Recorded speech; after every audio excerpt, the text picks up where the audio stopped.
So next question under 3 mark sections.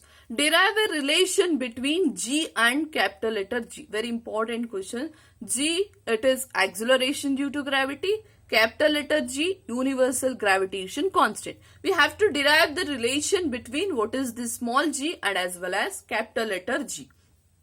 So first we will consider, let a body of mass m be dropped from a distance r from the center of the earth. Therefore, force exerted by the earth on an body is F is equals to G m E m divided by r square. Me is the mass of the earth, then acceleration of the body is given by. So here me is nothing but mass of the earth, m is the mass of that object, that is body, and r is the how much distance from the earth that object has traveled. So now acceleration of that body will become, since you know formula F is equals to ma, so by this formula you can derive A is equals to F divided by m. So F, what is this value, will substitute G m divided by r square into this m is, and then this m and this m cancel, you will get GME divided by r square. Thus, A is independent of the mass. So, A does not depend upon the mass of an object. This acceleration is called acceleration due to gravity. So, this, because we are considering a ball is dropped. In that cases, the force or the acceleration comes into picture is acceleration due to gravity. So, the G value, instead of A, you are going to consider as G. G is equals to same formula GME divided by r square.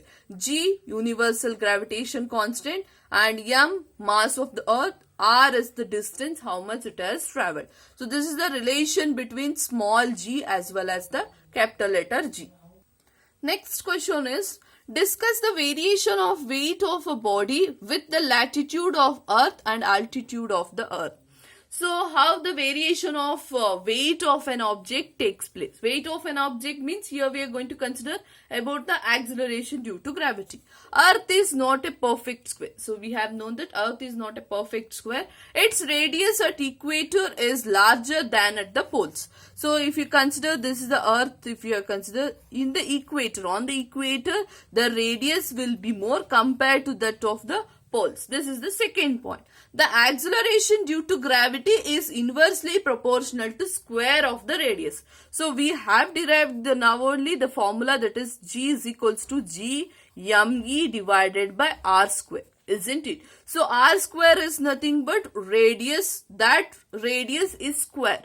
So this radius is inversely proportional to this G. So if the radius is more, that means square of the radius is more, means this value of G will become decreasing. That means both are inversely proportional. So since the radius at the equator is more, then the value of G will become small here. So therefore the value of G at the poles is higher than that of the equator. On the equator, radius is more. If the radius is more, acceleration due to gravity will be less. At the poles, radius is less. So the value of G will become more. As a result, the weight of an object increases if it moves from the equator to that of the poles. Okay. Next question, a very important question. Give difference between small g and capital letter G in a tabular column or in a tabular form. So you have to find out what is the difference between the small g and the capital letter G. So first, under very important, under the small g's, it is not a universal constant. It is different at different places. So the value of G on the earth will be different and the value of G on the moon will be different. So different places will having the different value of G. And the next point is, it is a vector quantity. Vector quantity means this because acceleration is vector quantity. So hence acceleration due to gravity is also a vector quantity. Because when we go on considering an object which is thrown upwards, the value of G will become negative. When an object is thrown downward, the value of G become positive. So it depends upon direction, in which direction the object has thrown. Hence it is a vector quantity. Next, gravitation constant, that is G value, it is a universal constant. The value is 6.67 into 10 raised to the power minus 11 Newton meter square per kg square. That means it is constant wherever you have gone, okay, and it is a scalar quantity. Why it is a scalar quantity means it does not depend upon the direction, in which direction does the object moves, okay. So these are the 2 points under the difference between small g as well as capital letter G. So next question is, explain centripetal force and centrifugal force, okay. Centripetal force means a force which is required to move a body uniformly in a circle is known as centripetal force. That means the force which binds towards the center of the circle is called it as centripetal force. This force acts along the radius and towards the center of the circle. Okay, next is centrifugal force, the force which acts along the radius and away from the center of the circle is called centrifugal force. The force which obey or which acts away, which makes the object to move away from the center of the circle is called it as the centrifugal force. Next question is, how does the force of gravitation between two object change when the distance between them is reduced to half? So when the distance between them is reduced to half, how the difference in the force of gravitation takes place? When the distance between object is reduced to half, the gravitational force increases by 4 times to the original value. That means, you know, force is inversely proportional to this square of the distance between object. If this square of the distance between this value is reduced to half, that is 1 by 2 whole square. 1 by 2 whole square means 1 divided by 4. So F is inversely proportional to 1 divided by 4 means, then what does the force will become? Force will become 4 times, isn't it? So hence, when the distance between the object is reduced to half, the gravitational force increases by 4 times to that of the original value. So next question is, the gravitational force acts on all the objects in proportion to their masses.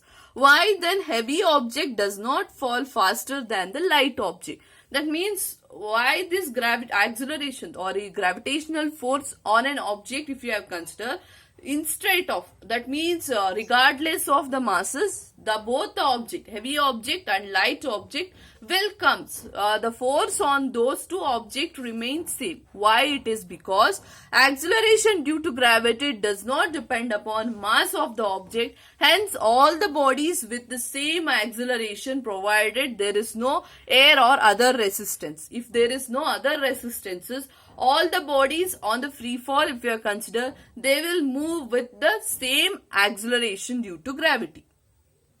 Next question is, what is gravitation? Gravitation is the force of attraction between two objects in the universe.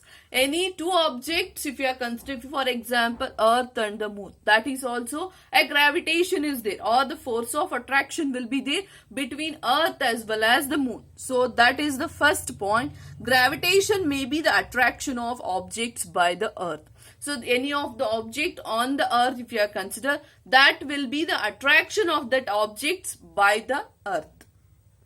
So example for that is, if a body is dropped from certain height, it falls towards due to the earth gravity. Due to earth gravity, it falls towards the earth. If the body is thrown upward also, it reaches certain height and then falls downwards due to earth gravity. When you are throwing a ball upwards or when you are dropping the ball downwards, in this both the cases, due to earth gravitation, that will falls or that will attract the object. Gravitation may be attraction between objects in outer space, that is attraction between Earth and the Moon, attraction between Sun and the planets. So in all these cases, you can conclude that gravitation is nothing but it is the force of attraction between any two objects on the universe. So last question is, why are objects in free fall weightlessness? So why when the object is free fall, feel a weightlessness? An object falling freely is accelerated downward by the gravity. So gravity what is the gravity which will acting on that body will be in a downwards case. Due to downward acceleration, it experiences an upward inertial force. This upward force cancel the downward gravitational force, hence the object will feel the weightlessness. So there will be a upward force, and that upward force will cancel the downward gravitational force, because those two forces will balance to each other. Because of that, the object will free the free fall. Okay. So thank you, students.